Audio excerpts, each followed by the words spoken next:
నిజంగా సౌరభుద్దీన్ ఎన్కౌంటర్ పట్టుకెళ్ళిండ్రు అనుకుంటే సాక్షులు ఎవరు? భార్య, ప్రజాపతి ఇద్దరు. ఆయన భార్య కౌసర్ బి నవంబర్ 29న ఇల్లోల్ అనే గ్రామం దగ్గర రివర్ బెడ్లో, సమీపంలో ఉన్న గ్రామం దగ్గరలో ఉన్న రివర్ బెడ్లో కాల్చేశారు. అంటే చంపేసి అక్కడ తీసుకెళ్ళి కాల్చేశారు.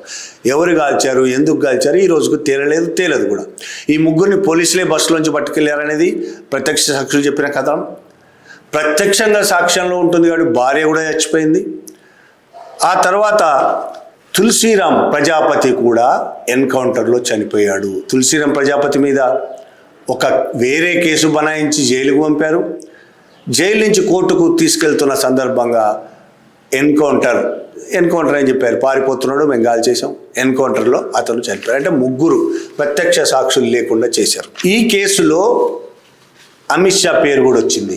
ప్రత్యక్ష సాక్షులు చెప్పిన ప్రకారం ఈ ముగ్గురిని పోలీసులు పట్టుకెళ్లారని సాక్ష్యం చెప్పారు. ఇందులో అమిత్ షా పేరు, డీజీ వంజారా పేర్లు కూడా వచ్చాయి.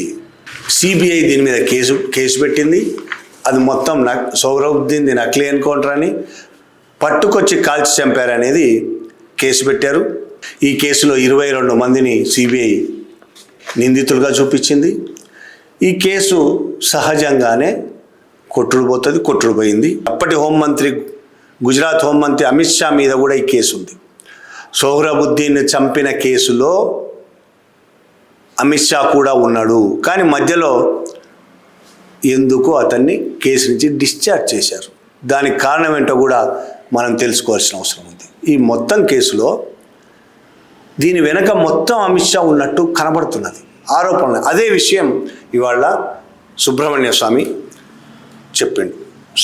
సిబిఐ కోర్టు ఈ అన్ని ఆరోపణలు సిబిఐ కోర్టు ఏం చెప్పింది? సాక్ష్యాలు సరిపోలేదని కొట్టేసింది. వాళ్ళు నిర్దోషులు అని చెప్పలే కోర్టు, సాక్ష్యాలు సరిపోలేదు కాబట్టి వదిలేస్తున్నామని వదిలేసింది. ఇప్పటికీ ఇంకా పైకోర్టులో